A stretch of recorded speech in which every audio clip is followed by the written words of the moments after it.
الحمد لله رب العالمين والعاقبة للمتقين والصلاة والسلام على سيد المرسلين. أعوذ بالله السميع العليم من الشيطان الرجيم من همزه ونفخه ونفثه.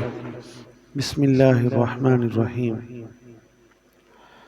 الحج أشهر معلومات فمن فرض فيهن الحج فلا رفث ولا فسوق ولا جدال في الحج وما تفعلوا من خير يعلمه الله وتزودوا فإن خير الزاد التقوى واتقون يا أولي الألباب.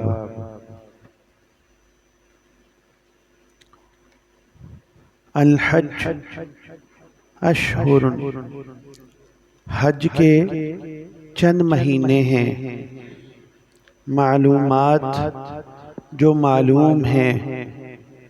فمن فرض تو جو ان میں، فمن فرض فیہن الحج جو ان میں حج فرض کر لے، فلا رفث تو حج کے درمیان یعنی احرام باندھے ہوئے، فلا رفث وہ کوئی بے حیائی کی بات نہ کرے یا شہوانی فعل نہ کرے، ولا فسوق اور نہ ہی کوئی نافرمانی کرے، ولا جدال اور نہ ہی وہ جھگڑا کرے، فی الحج حج میں.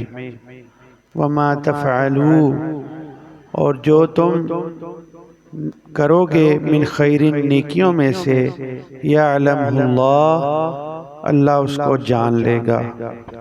وتزودوا اور زادے راہ لو، فإن خیر الزاد التقوی پس بے شک بہترین زادے راہ تقوی ہے.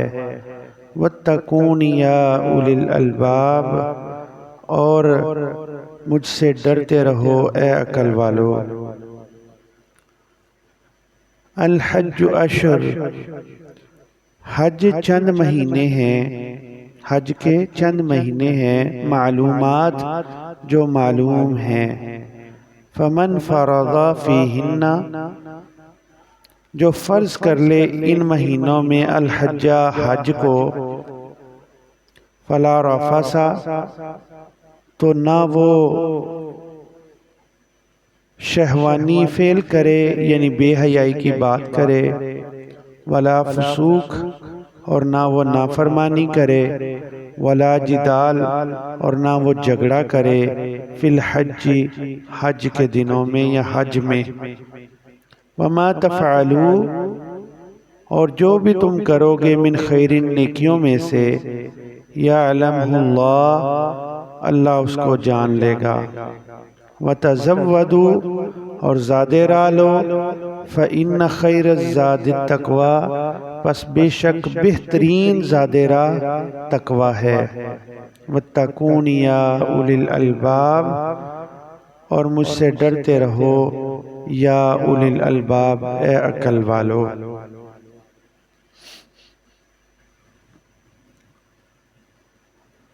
حج کے مہینے معلوم ہیں اس لیے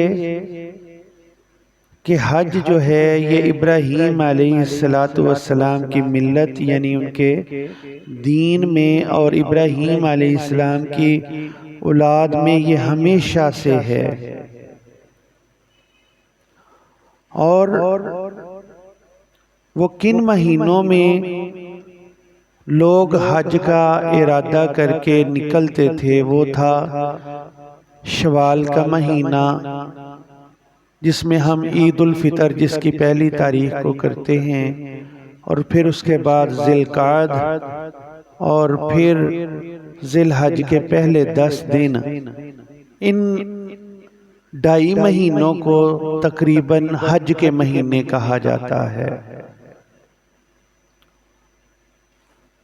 اور انہی میں لوگ سفر کرتے، احرام باندھتے حج کا اور نکل پڑتے سفر میں۔ آج کل تو سفر آسان ہو گیا ہے، آپ بالکل ذی الحج کے اندر اور 8 تاریخ کو جب نکلنا ہوتا ہے آپ اس وقت بھی پہنچ جائیں احرام باندھ کے تو حج کر سکتے ہیں۔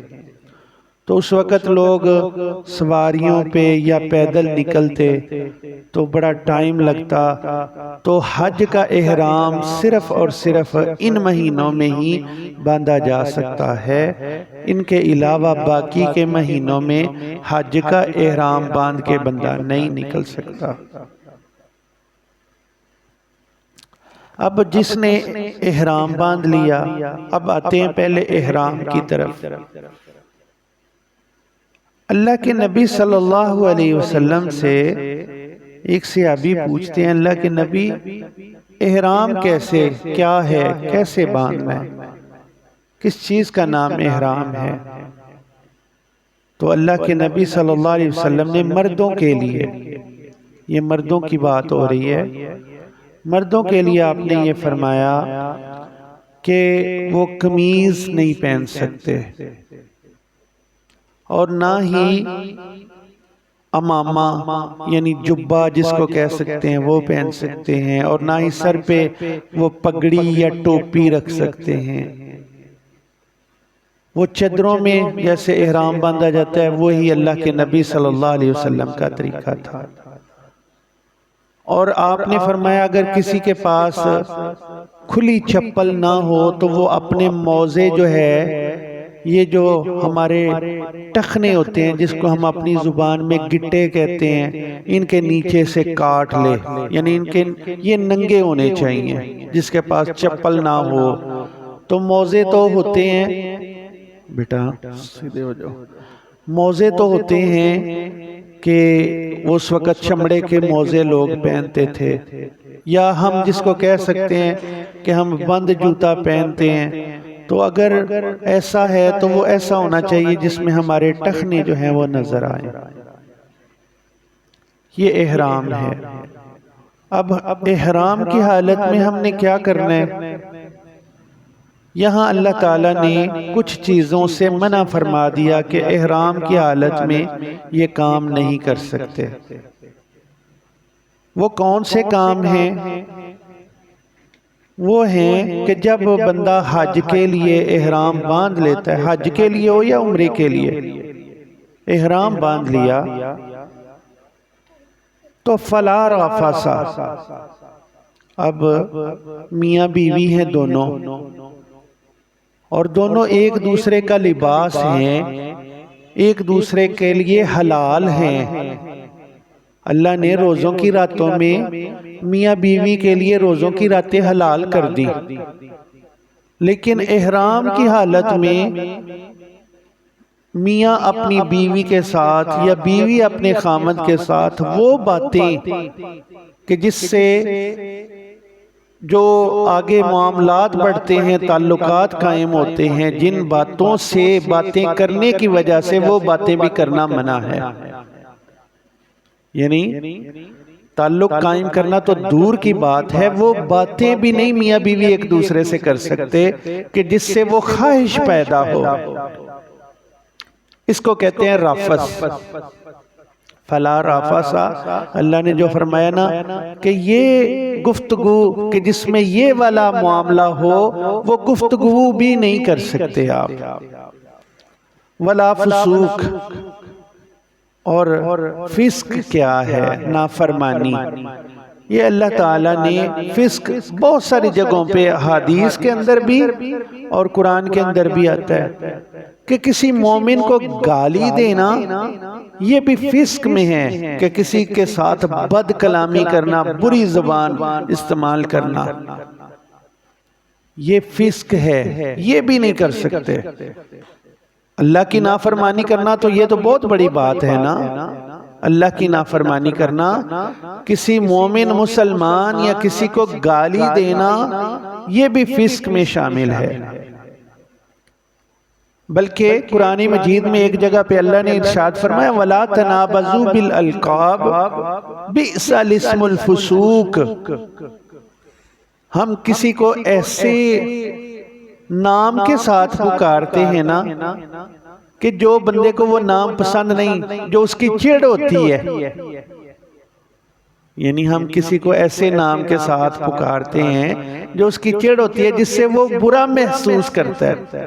یعنی ایسے سمجھ لیں کہ کوئی بندہ چھوٹے قد والا ہے تو اس کو ٹھگنا کہنا،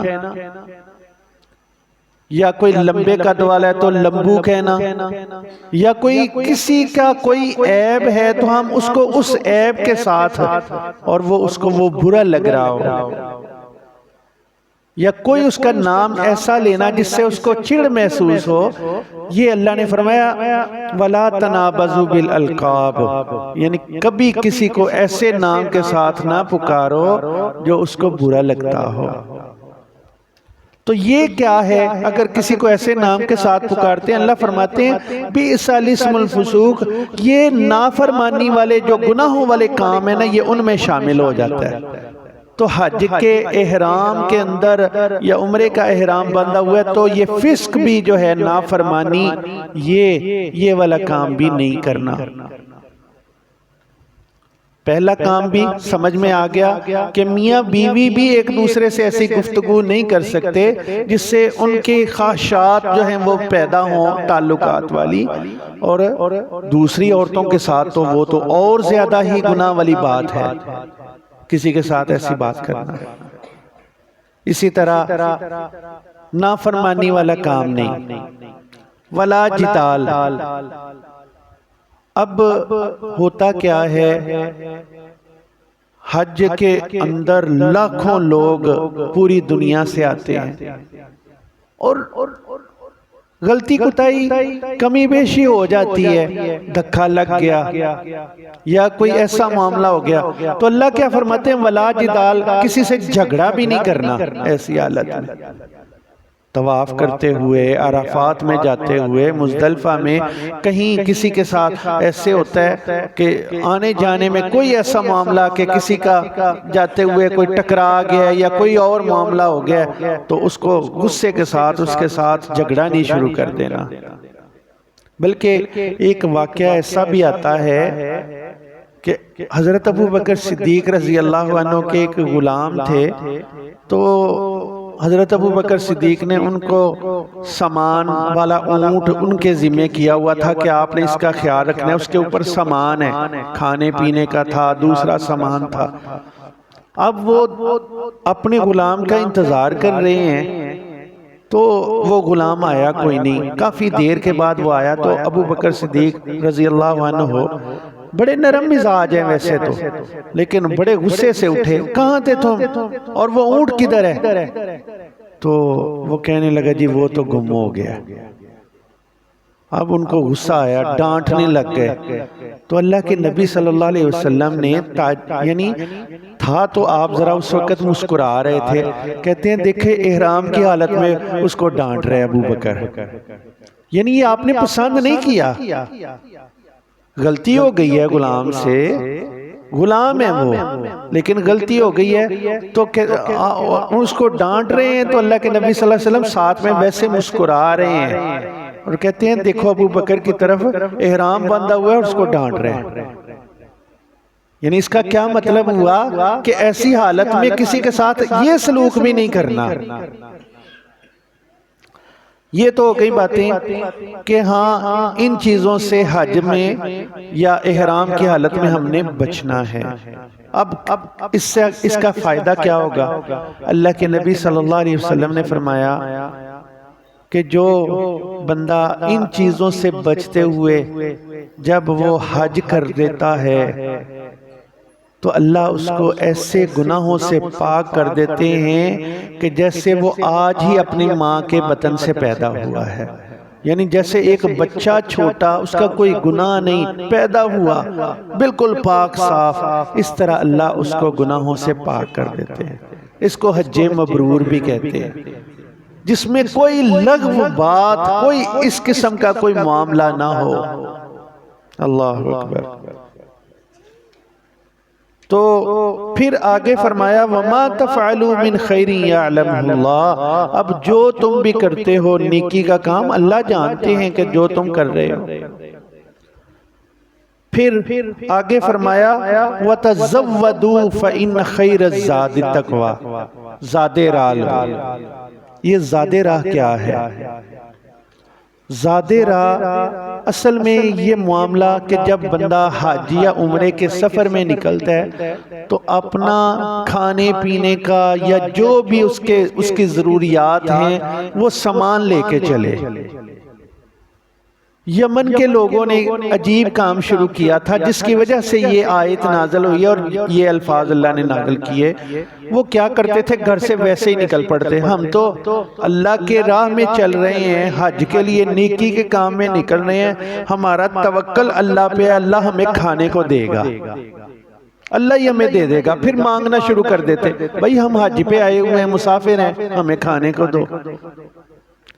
تو اللہ نے فرمایا وَتَزَوَّدُوا، نہیں، توکل ٹھیک ہے لیکن وَتَزَوَّدُوا، اپنے ساتھ لے کے چلو۔ غریب سے غریب انسان بھی جب وہ نکلے تو اپنے لیے اتنا تو لے کے چلے کہ کسی کے آگے اس کو ہاتھ پھیلانا نہ پڑے۔